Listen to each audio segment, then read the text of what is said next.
시청자 여러분, 월요일 뉴스투데이 경남 시작하겠습니다. 오늘의 주요 뉴스입니다.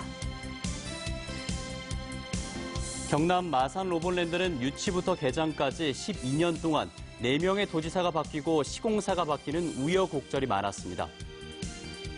섬진강 대첩 퇴치구역을 두고 하동과 광양어민들 사이에 분쟁이 이어지면서 두 자치단체가 상생 해법 찾기에 나섰습니다. 제16회 함양 산삼축제가 굿모닝 지리산 함양 산삼꽃을 피우다라는 주제로 오는 15일까지 함양 상림공원 일원에서 펼쳐집니다. 우리 조선업계가 LNG 운반선과 초대형 원유 운반선을 잇따라 수주하면서 4개월 연속 선박 수주량 세계 1위를 기록하고 있습니다. 경남 마산 로봇랜드가 개장하기까지는 12년의 세월이 걸렸습니다. 그 유치 과정은 지역민들에게 큰 기대감을 줬지만 업체의 부도와 정치적 갈등으로 추진 과정은 신망감이 컸습니다. 그 우여곡절의 과정을 장영 기자가 정리했습니다. 경상남도와 마산시가 로봇랜드 유치에 나선 건 2007년입니다. 2007년 11월 인천과 함께 예비 사업자로 선정되자 도민들의 기대감은 컸습니다. 그 7대 도시로서의 명성을 되찾게 될 것입니다.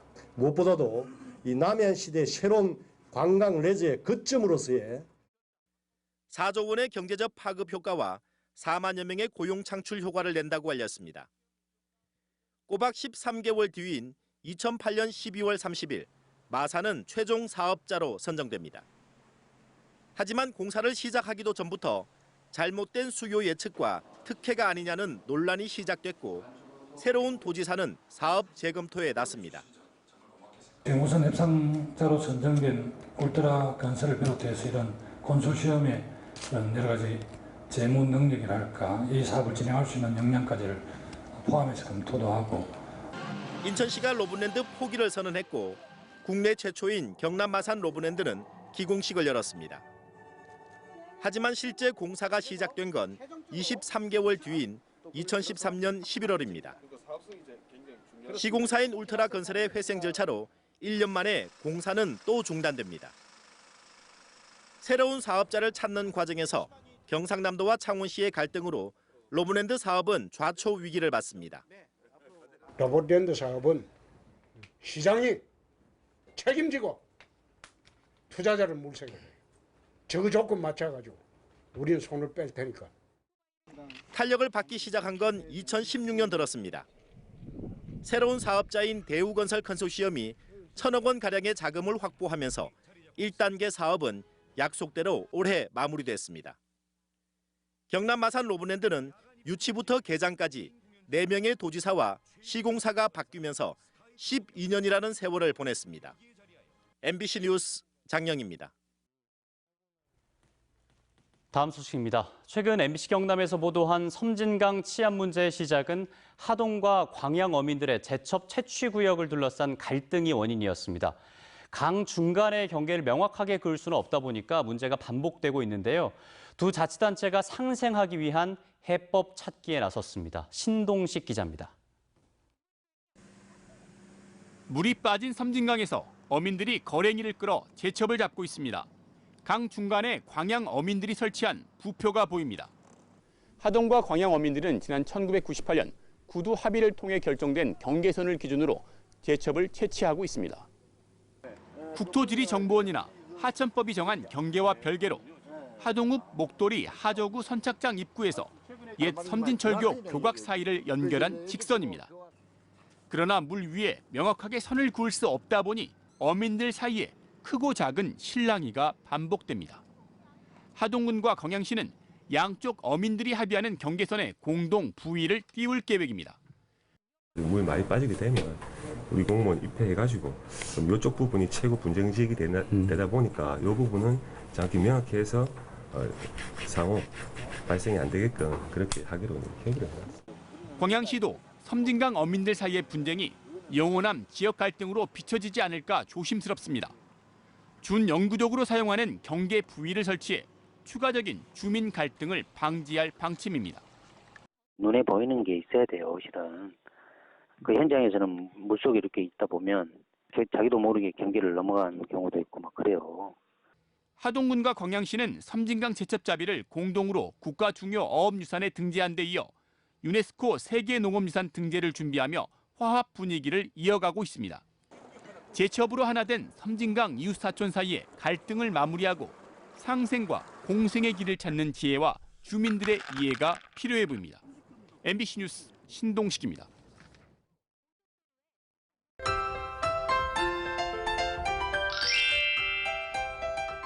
태풍이 지나가고 늦더위가 찾아왔습니다. 오늘 경남 지역의 낮 기온 28도에서 32도 분포를 보이며 예년보다 최대 4도가량 높겠는데요. 오늘 창원의 아침 최저 기온 23도, 진주 22도에서 시작합니다. 낮에는 창원, 진주 30도까지 오르겠습니다. 오늘은 서부와 중부 지역을 중심으로 산발적인 비 소식이 있습니다. 오전에는 대부분 소강 상태를 보이는 곳이 많겠는데요. 오늘 밤부터 내일 새벽 사이에는 경남 서해안 지역에서 비가 내리겠습니다. 예상되는 비의 양은 내일까지 5에서 40mm가 되겠습니다. 위성 영상 보시면 오늘 대체로 흐린 가운데 서부 내륙에는 현재 약하게 비가 내리는 곳이 있습니다. 오늘 대부분 지역의 낮 기온이 30도 이상을 보입니다. 아침 기온부터 보시면 밀양 22도, 함안 23도에서 시작하고요. 낮에는 밀양 32도, 창녕 31도까지 오르겠습니다. 서부 지역 보시면 거창 21도, 산청 22도에서 시작합니다. 낮에는 거창 29도, 합천 30도까지 오르겠습니다. 바다의 물결은 최고 2m까지 일겠습니다. 모레에는 경남 전 지역에 비가 오면서 늦은 오후쯤 그칠 것으로 예상됩니다. 날씨 정보였습니다. 샛들마을 사업은 정부가 취약한 주거 환경의 개선을 위해서 진행하는 사업인데요. 진주는 옥봉마을에서 진행된 바 있습니다. 옥봉마을 주민들은 국가 지원이 끝나도 다 같이 잘 사는 공동체를 만들기 위해서 사회적 협동조합을 만들었습니다. 설립 1년간 어떤 일을 해왔는지 소수 의견이 들어봤습니다.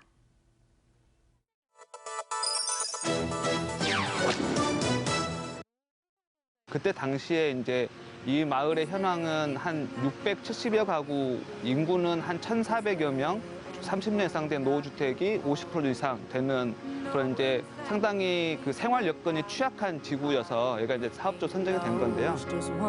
주거 환경이 취약한 지역에 생활 밀착형 시설을 지어주는 정부의 샛들마을 사업으로 진주에선 옥봉과 비봉마을 두 곳이 선정돼 2015년부터 진행되고 있습니다.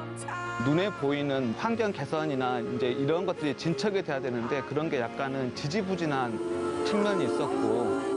내가 이제 설득을 하기로 주민이 주인입니다. 우리는 협동조합, 조합원이 되어가지고 전부 다 함께 해야 됩니다. 사회적 협동조합은 비영리 법인으로서 이제 민법에 적용을 받는데 건물을 위탁받을 수 있고 그다음에 주민들이 그러한 조직을 구성해서 공식적인 활동을 하면서 샛들마을 사업을 이제 이어서 진행할 수 있는 거죠. 그 진주 옥봉 사회적 협동조합이 이 커뮤니센터를 위탁받아서 운영하면서 이 안에서 주민들을 위한 마을 돌봄 서비스를 제공하고 로컬 푸드를 이용한 로컬 푸드 식당을 운영하면서 주민들 일자 창출하는 것, 이제 이런 등등의 사업을 이 커뮤니센터 내에서 진행을 하고 있는 거죠.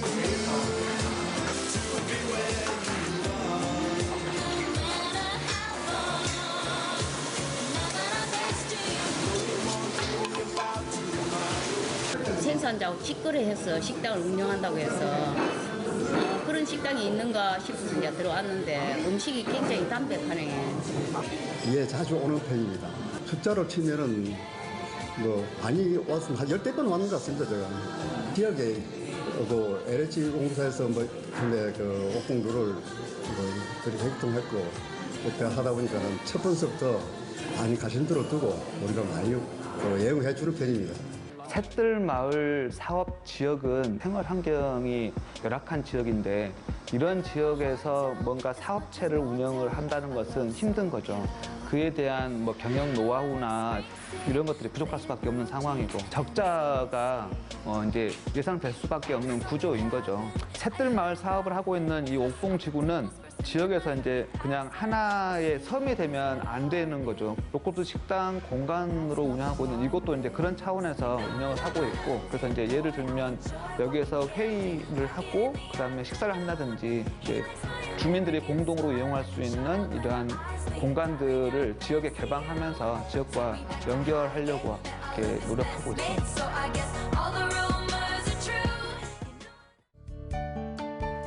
투데이 경남 순서입니다. 추석맞이 다문화 가족 송편 만들기 행사가 오늘 오전 거창군 새마을회관에서 열립니다. NH농협 김해시 지부의 초록우산 어린이재단 후원금 기탁식이 오늘 오전 김해시청에서 열립니다. 농협연합 벼건조 저장시설 준공식이 오늘 오후 남해군 이동면에서 열립니다.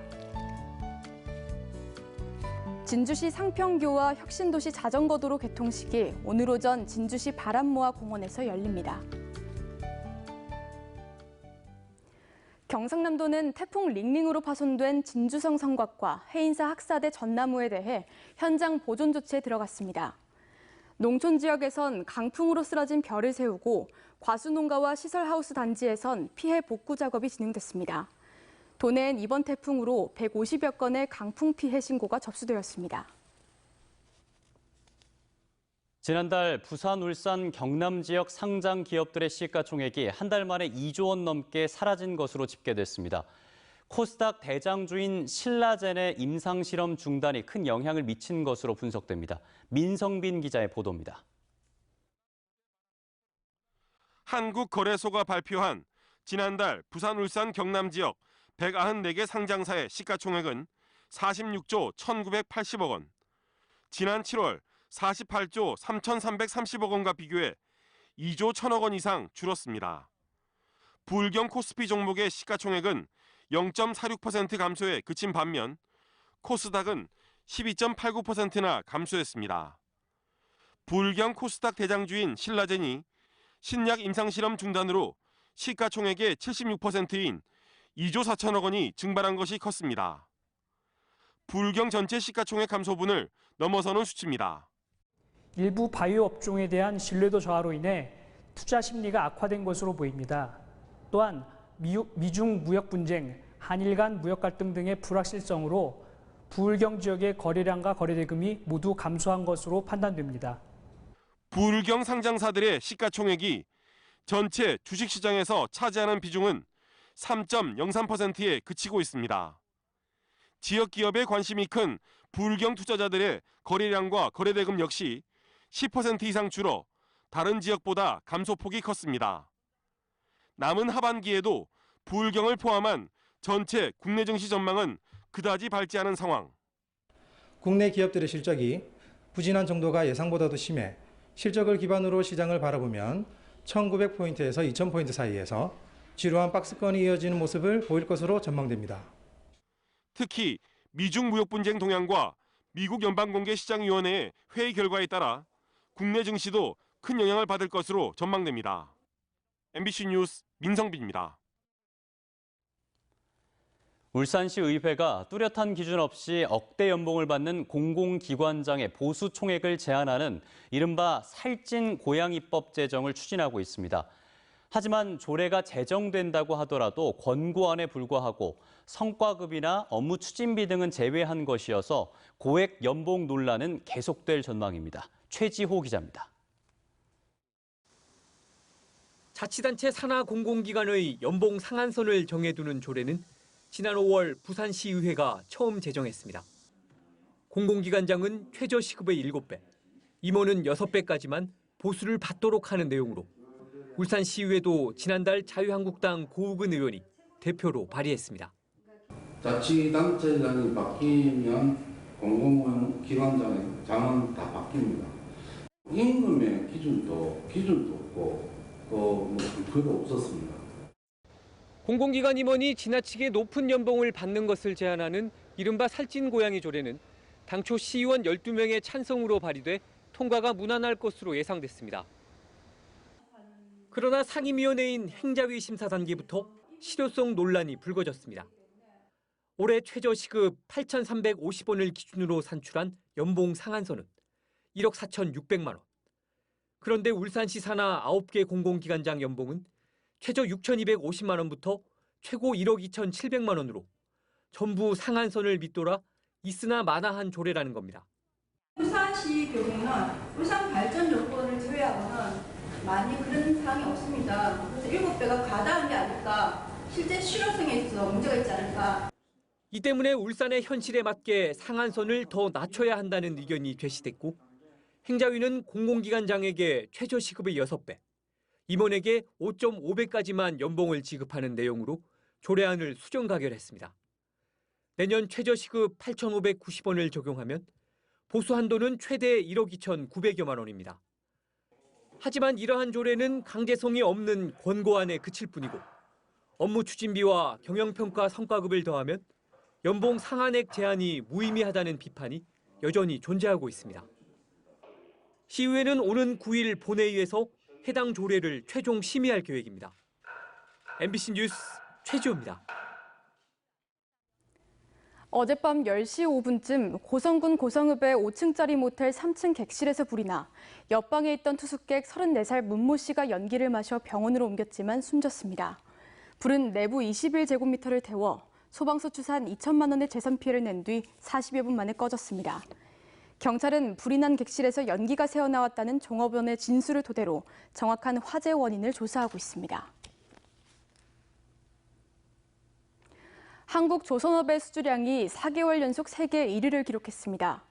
산업통상자원부가 발표한 8월 조선업 수주 실적 및 고용 동향에 따르면 지난달 전 세계에서 발주된 선박 100만 CGT 가운데 73.5%를 우리나라가 수주했습니다. 선종별로는 액화 천연가스 운반선 3척과 탱커 13척입니다. 산자부는 LNG 운반선과 초대형 원유 운반선 등 고부가 가치 선종에서 우리나라가 경쟁 우위에 있다고 해석했습니다. 태풍 링링으로 연기됐던 제16회 함양 산삼축제가 오는 15일까지 천년의 숲 함양 상림공원 일원에서 펼쳐집니다.